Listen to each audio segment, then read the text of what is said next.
Hi, Kathryn here with Handmade by Designs. Well, let's make an autumn bracelet in the rich browns of Bronzite and bronze. This is Project 8 for September and Project 4 for the September bargain bead box. Now, isn't this just a beautiful bracelet and earrings? Let's turn our eyes to the mat and get started.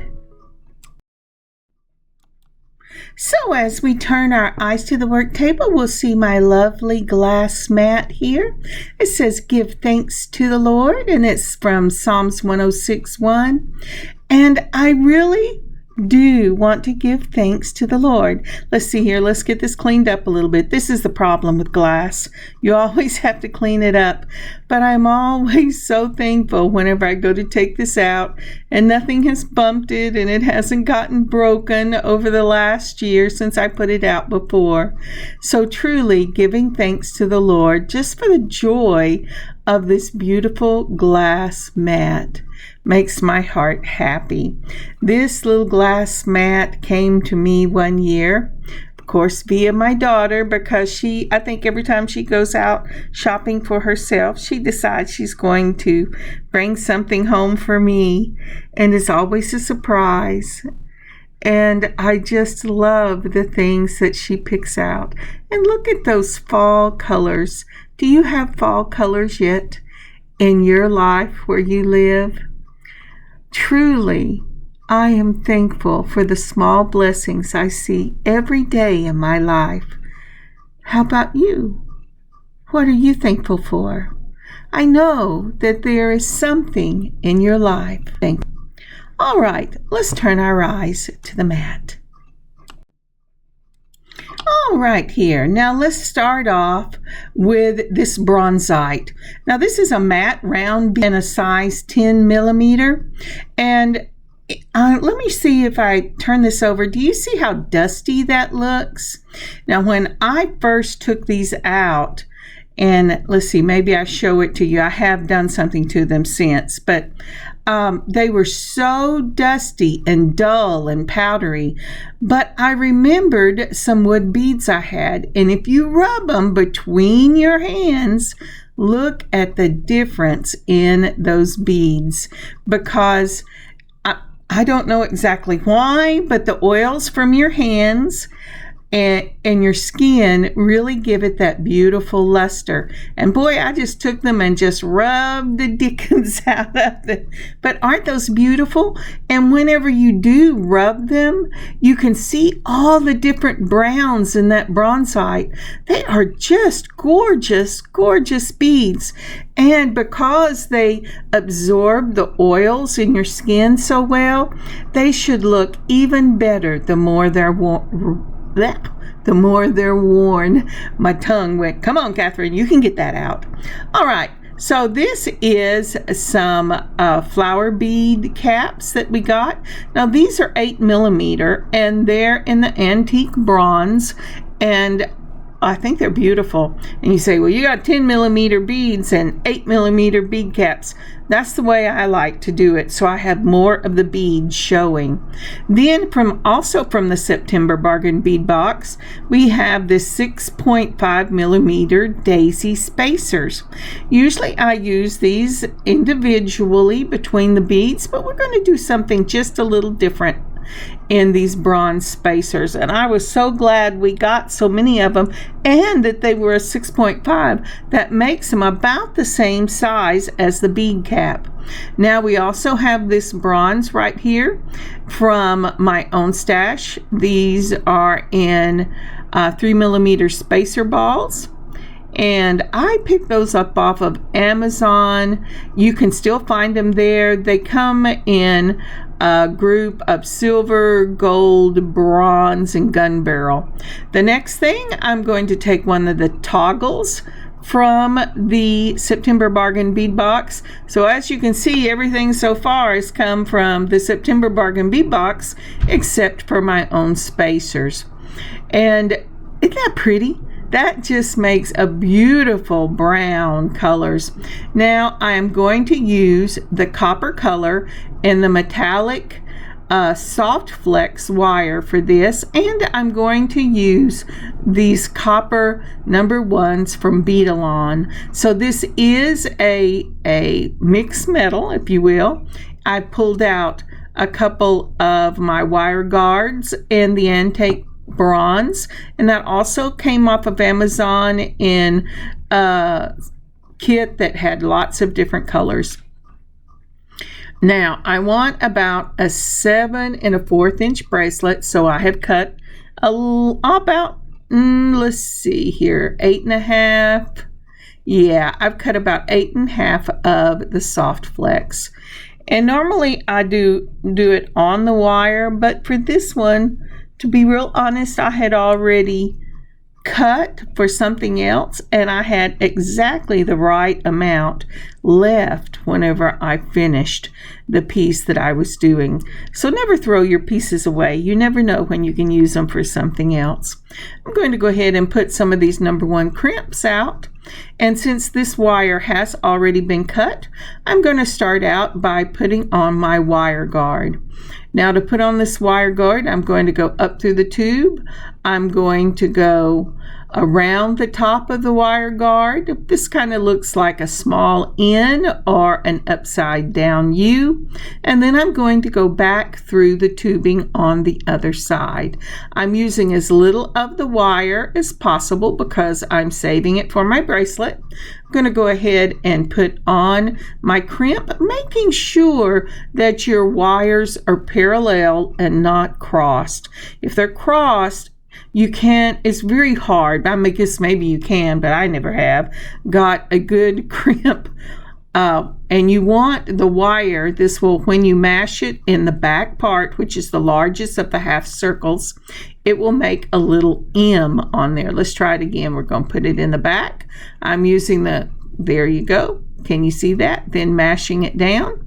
And then I'm turning it over to make sure there's a wire coming out of both sides of that crimper so that I know they're going to be encased in the crimp.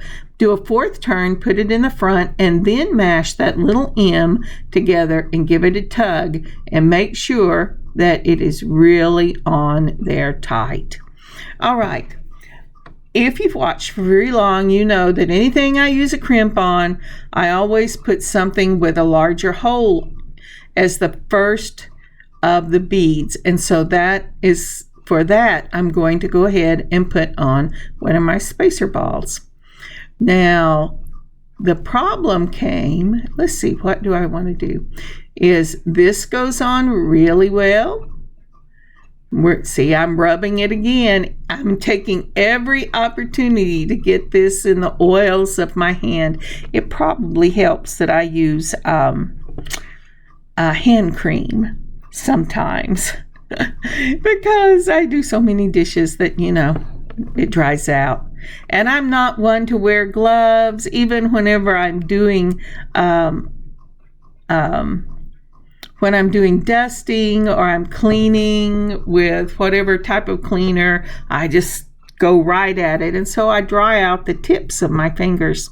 They're very susceptible to that because I used to do a lot of UV resin work, and I got an allergic reaction that took 6 months for the tips of my fingers to quit peeling.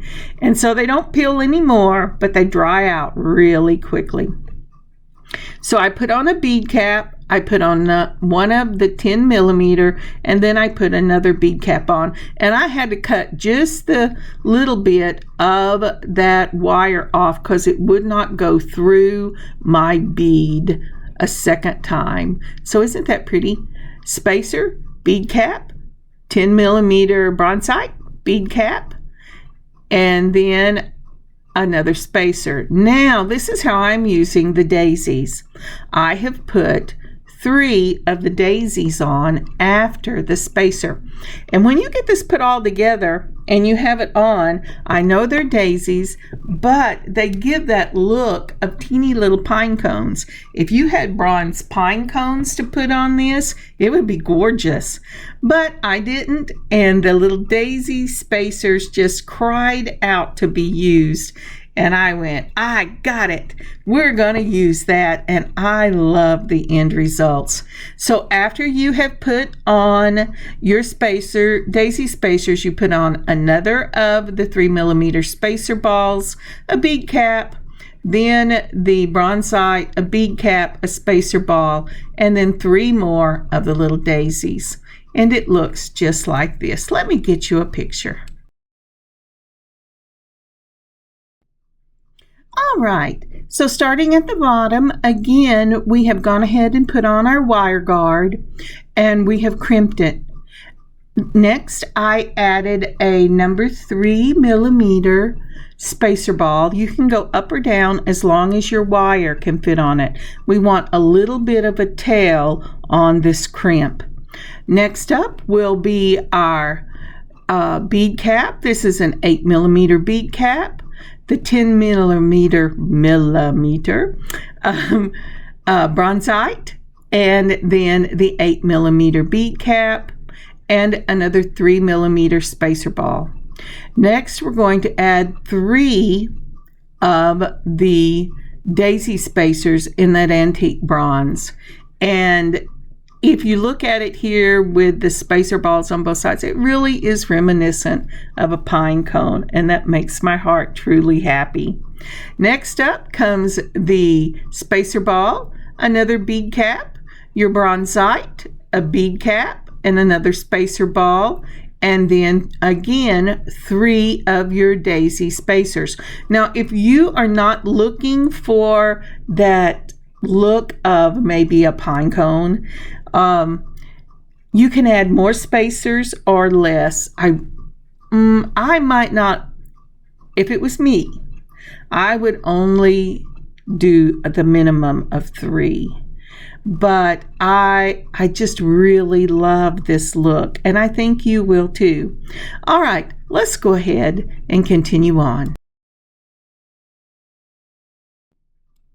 So what I will do is I will continue on with this pattern until I get to about probably about 6 1/4 inches.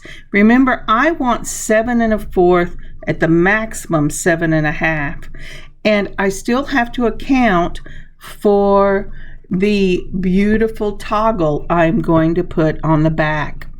And you need to always keep that into account. What is my hardware? What kind of inches, what kind of length is that hardware going to take? And take that into account when stringing, and never put on your final crimp until you have measured with all of your hardware. And that's what I'm going to do now, is I'm going to string till I get to about 6 1/4 inches, and then I will meet you back here. All right, but before I go, would you please like, comment, subscribe, and share this video. Like and comment on the video, and if you haven't already, please subscribe to our channel and click that notification bell so that when we get new content, you get notified for it. And finally, please share our channel and our videos with friends and family. That helps a lot. Thank you so much. All right, see you in a sec. Now, isn't that beautiful? All right, let's go ahead and put on our spacer ball here. I think I am about ready to go ahead and measure. Let's see.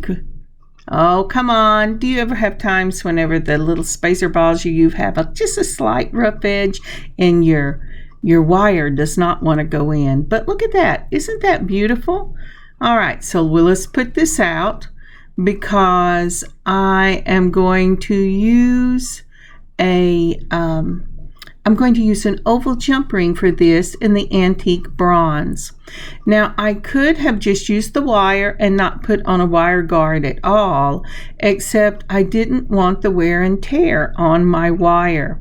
So for this one, I'm going to go ahead and use the oval. And I love oval jump rings because the little slit in the jump ring is on the side, and I have found them less likely to come open. Always hold your jump rings, regardless if they're round or oval, between two chain nose pliers, and hold one wrist steady and turn the other wrist to open it so that you don't put any strain on it. Now, with the jump ring itself and the wire guard, I have plenty of room to maneuver the bar for the toggle through the toggle space. So let's get this straight and let's see about where this is going to end up. Okay, this looks like it's going to end up just slightly shorter than I want it to. So we're going to go ahead and I'm going to put on a wire guard and allow room for it, but I don't think I'm going to use it on this end because of the thickness of the toggle space itself. So let's go ahead and put it up here. Let's see about where it measures to, and I think that I'm going to need one more round. So I stopped with my Bronzite. I'm going to go ahead and put on my 3 daisy spacers and one of these lovely bronze spacer balls, a bead cap, a Bronzite, and a bead cap. And that should give me, isn't that pretty? I just love that. I was surprised that the gold brown showed up in these once I started rubbing them between my fingers. I hope your beads have some beautiful markings in them.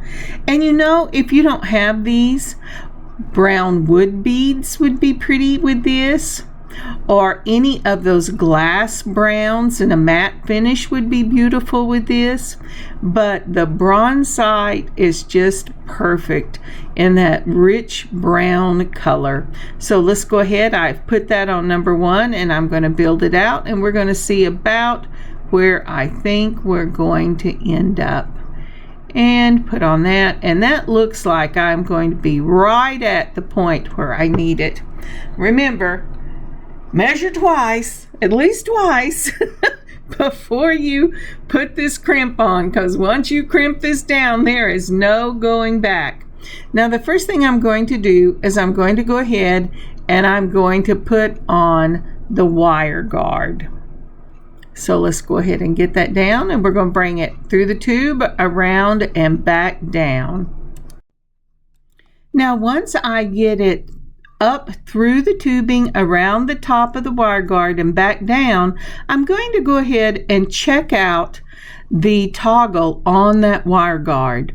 Now, this is quite a thick toggle, and if you notice, my wire guard has bent outward, and stretching it like that is really hard on the wire guard, and the toggle part is just really thick. So instead of putting the wire guard directly into the toggle, I'm going to go ahead and put it through my crimp, and then put it through my spacer ball, and I'm going to go ahead and pull this down, and then I'm going to crimp it, because I can always put it on with a jump ring the same way I put it on a jump ring on the other end. Now, this is something that I found out whenever I was tightening this. There was a little default in my bead cap, and it was catching me. And so I'm loosening it up so I can get to that bead cap. I'm going to take my straight nose pliers, and I just straighten that out so that it had bent inward on itself and it needed to be straightened. So now I'm going to go ahead and check all these. I thought I had checked them, but I obviously did not check them well enough. All right, now I can go ahead and pull down the wire in my wire guard, and to do that, a lot of times I will put the point of a straight nose or a chain nose plier in it to pull it taut, and that's what I'm doing here. Remember, always pull it taut, never tight, because you want to make sure that there's no space, but you also want to make sure that there's enough give in this that it will go around your wrist easily and it won't be stiff. Taut, not tight. All right, I had a little play in that bracelet, so I'm going to take again and I'm going to pull down just a little bit. I do not want this loop so far away that it adds length to the bracelet itself, because I'm going to have to add a jump ring. Now I'm going to go ahead and crimp in the back. Make sure both wires are coming out on both, one on each side, fourth turn, and then mash that down. And then give it a little tug.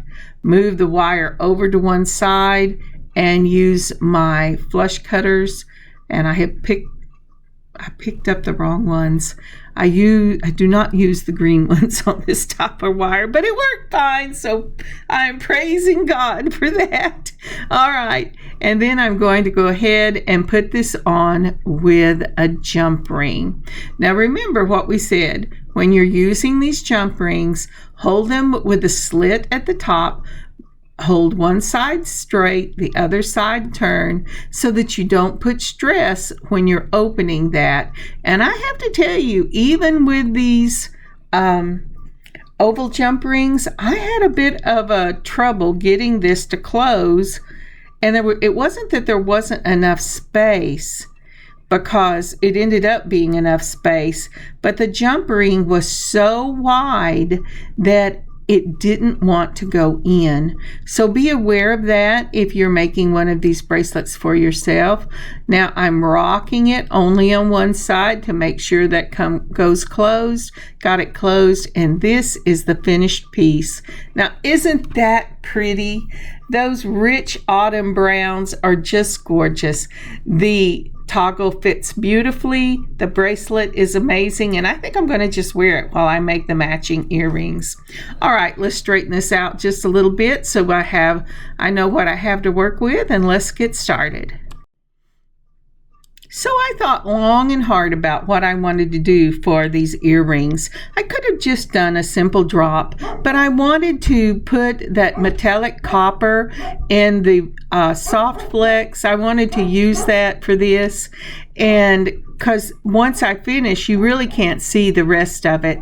So I am cutting about 5 to 5.5 inches of that copper a colored soft flex. And yes, I finally got my other wire cutters. I know I can't use it for the green ones. I used them on the wrong thing once, and they're not as sharp as they used to be. But I've cut 2 of them, and you want to make sure that your lengths are exactly the same, because you want your earrings to be exactly the same. And when you're doing this type of earring, you want to make sure that they look the same before you crimp them down. I've also pulled out some of that antique bronze in clips. If you have pierced ears, pull out some antique bronze to make them for pierced ears. I would use fish hooks on this so you can turn it and it will face front. All right, I am putting on I put on a crimp, then a 3mm spacer, and then I'm putting on 3 of the daisies and another 3mm spacer, and then I am going to put on a bead cap. I'm looking for what I like. Let's see first. Do I want to do it without the bead cap?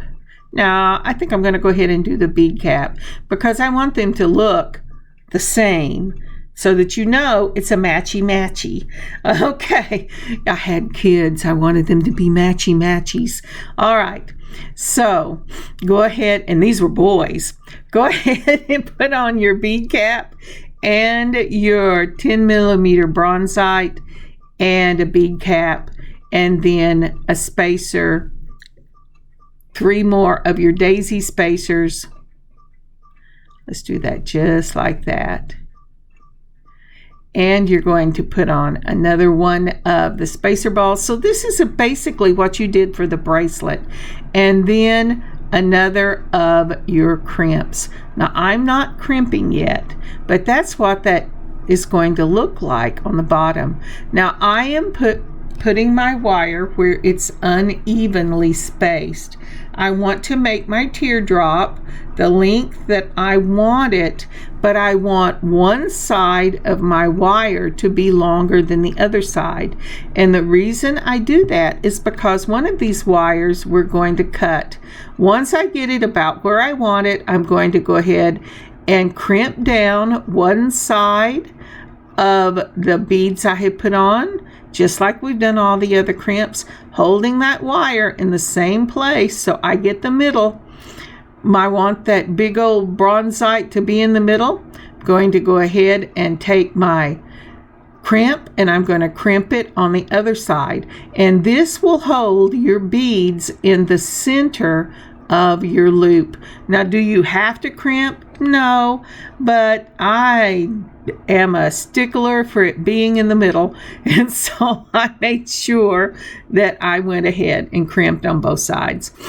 All right, next up, we're going to go ahead and we're going to put another crimp on. We're going to make sure that I fix the wires the way I want them, and you can tell they moved whenever I was messing with it, and they've crossed over, so you're going to have to fix that. All right, there you go. I fixed that so that they would be in the right space, because just like with your bracelet, when you're doing these earrings, if your wires have crossed over, you take a chance of your crimp not holding.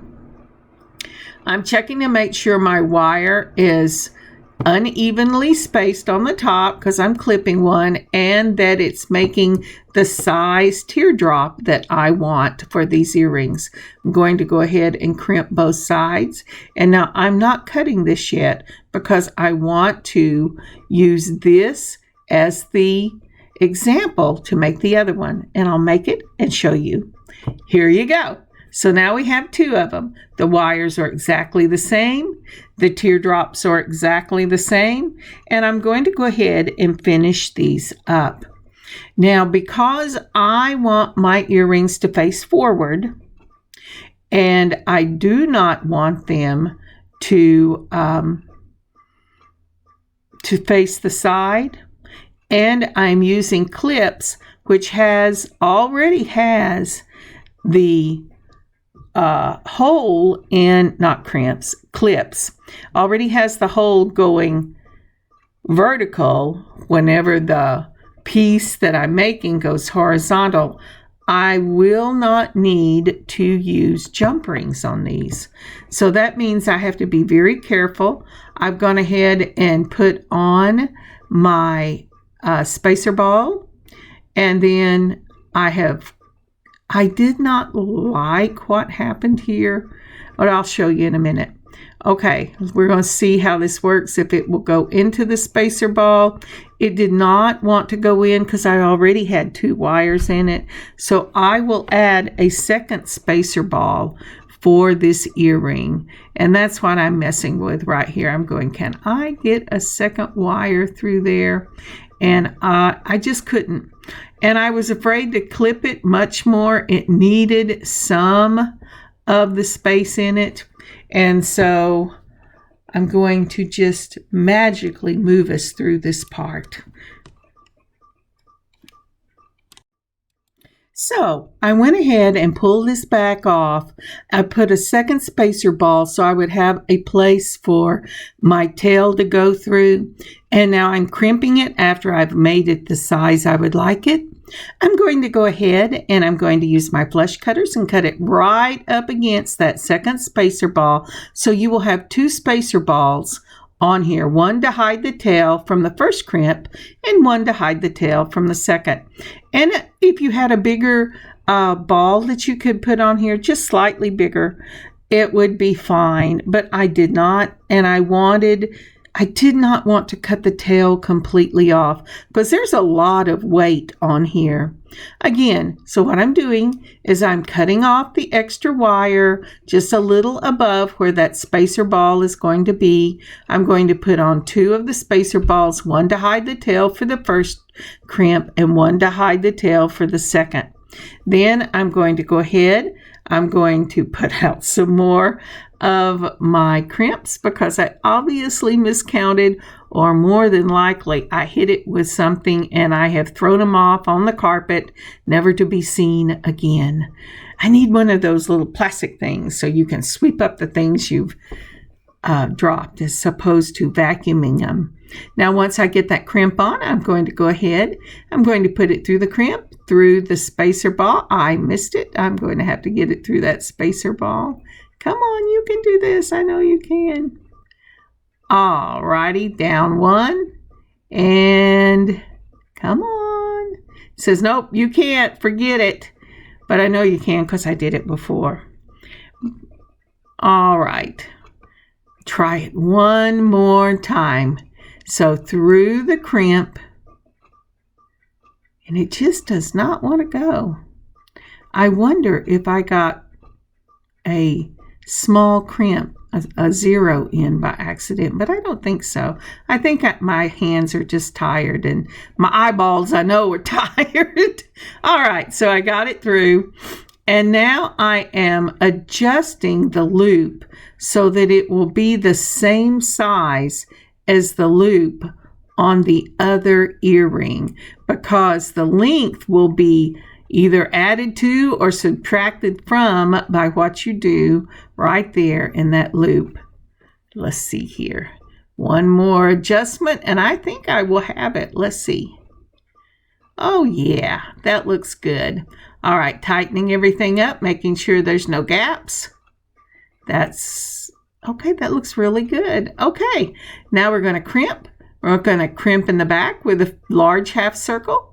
Bring it to the front, fourth turn, crimp to the front with a small half circle. Take my flush cutters, move that wire slightly to one side so I don't cut the wrong wire, and clip it off right at the spacer ball itself. And now we have two of these lovely autumn earrings, and that copper wiring is beautiful. I think the last time I was up on Softlex they also had a bronze, but I do not know if they have it now. But the copper works just as well, and they have a lovely brown, and that would work too. All right, so one of my circles, my little loops, is going vertical, one is going horizontal, so this will come to the front of my face, but I don't want the front of the back of my crimp in the front, so let's turn this around, make sure that it's the way I want it to be, and we're going to go ahead and close that up just like that. Be very careful if you're using this type of ear backing, because on these clips, for some reason, and I do not know why, every now and then you get a batch that are very brittle, and if you are not very careful when you open up these little closed circles, it will snap off on you. The good news is you can file it down, and there's some wonderful things you can do with it if you wear clip earrings. All right, let's go ahead and close this one up, and this will be done. Now, isn't that pretty? Oh, I just love those. They are so pretty, and look at the richness of the browns, from that brown gold to that dark one. Let's go ahead and take off this bracelet. Yeah, move it down a little bit, Kathryn. And this is a gorgeous set. And you know, this would be gorgeous year round, but it is so pretty for the fall and winter. I just love it. All right, let's look at the finished product. Isn't that beautiful? I was just amazed when these beads, rolling them in your hands, completely changed the look of these beads. And it went from something that I saw and I went, why is this so powdery? It's so dull, to, oh my goodness, this is amazing. And look at that bracelet. And the more you wear this, because it absorbs the oils from your skin, the richer these colors will become. It is just gorgeous. I absolutely love it. Oh, do you have fall fever yet? I hope so, because I have been trying to give you fall fever for several weeks, ever since the first week of September came. My son told me, "Oh, Mom, his trees were beginning to turn in Pennsylvania. Not a lot. They still had a way to go, but it should be full in 2 weeks." And I said, "Well, mine are still green or falling off. But I don't care. When you make beautiful jewelry like this, how can you not love fall?" Thank you so very much for joining me today. I have had so much fun designing and making this bracelet, and I hope that you look in your own stash with some antique bronze or copper, and some in bead caps and daisies, and some beautiful matte brown beads. This could be an amazing set for you as well. God bless you, and God keep you safe until I see you next time. Kathryn, Handmade by Circle Art Designs. God bless y'all. Happy beading.